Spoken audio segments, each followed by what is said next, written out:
explain the crown chakra right now. Okay, the crown chakra, 96 petals, the neocortex. Okay, now you have 12 cranial nerves. Okay, this is your eyeball. Here's your cerebellum, and here's your pons, your brain stem, and all this. Your olfactory, your thalamus, all your brain. Okay, your cranial nerves. Okay, these are axons. Okay, imagine this is the insulation of wiring, and this right here is the wiring inside it. That's what this represents. Okay, this right here, this triangle inside here, represents that nuclear energy, like I'm explaining on these videos. That's the axon. That's the wires inside the insulation. On the outside, this represents the nerves that it connects to the body. Okay, so in this sense, you have a neocortex. All right, now you have 8 lobes here. You got 4 on one side, 4 on the other.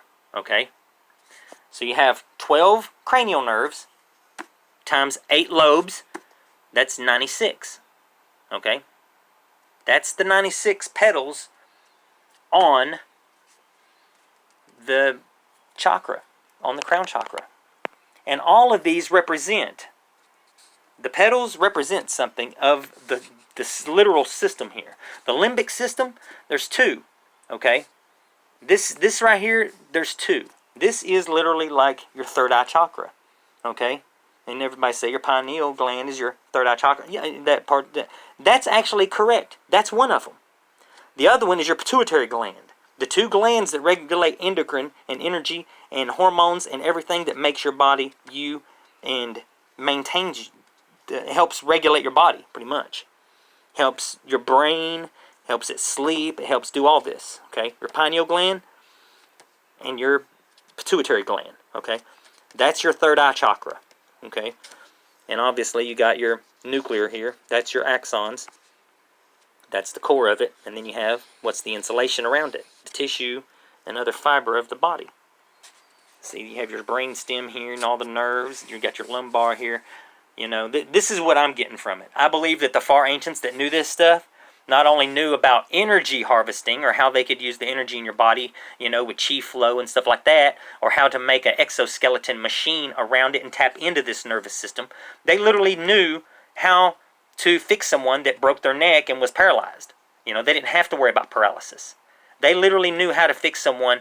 Oh, you're a quadriplegic? Oh, well, come on, let's fix you real quick. They had that kind of medical technology. And that's what chakras are, and it's ancient science that's lost. And if we'd start making connections and start putting it together, we'd find out that if you have a root nerve, it doesn't matter if all the other nerves are broke too. As long as you get those few root nerves connected, that's all you have to do. The rest of them will start growing, just like a plant. As long as you have the root in place, the rest of it's going to grow.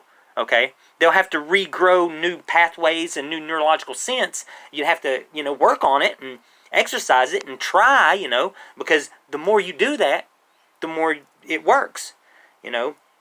My oldest sons, their mom, she was in a car wreck and was paralyzed. But the doctor fixed her well enough that she could at least feel her legs, but she just couldn't feel her feet.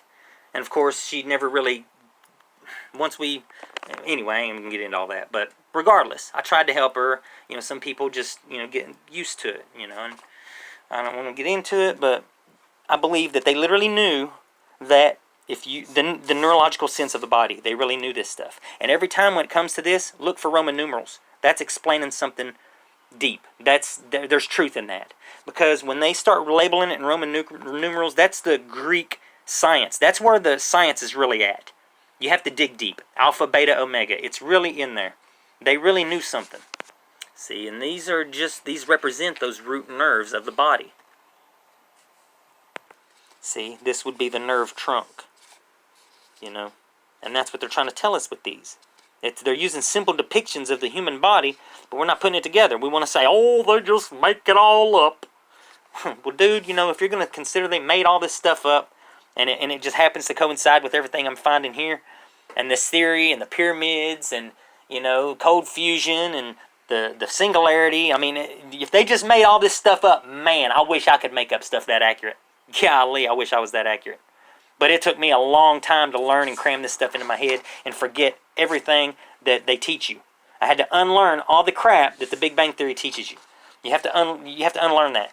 You cannot go with the Big Bang Theory. You have to go with thermodynamics.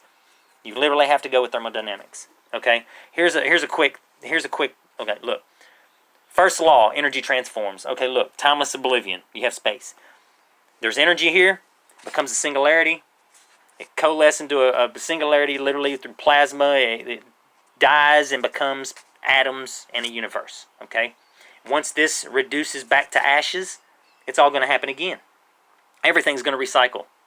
And it's going to do this over and over. Because once this happens, it doesn't matter.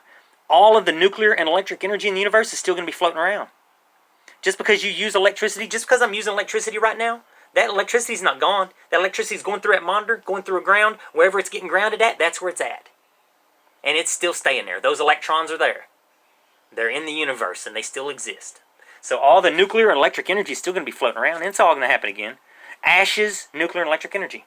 And that's why I believe that ashes literally are around when the singularity formed. I mean, there's got to be ash, because space is timeless oblivion. There's no telling how many universes and stars and singularities and quasars and supernovas and all of this stuff has happened inside timeless oblivion. There's no telling how many of them.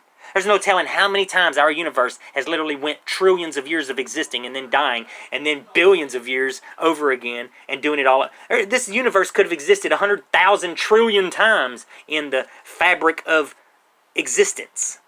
Just timeless oblivion. And that's what I'm saying. You cannot have time until you have matter. Once you have matter in relative to the space, that's when time starts. So it's timeless space, add matter, bam, now you have space-time. It's that simple. And I don't know why physicists got to complicate it so much. I'm just going to throw this out there. Humans have complicated stuff to the point where it's almost unrecognizable anymore. And I'm just trying to help people get back to the simplicity of it. Occam's razor is not wrong. Occam's razor is the only way to view anything. And once you do, a whole new universe comes to you. I mean, literally a whole new universe.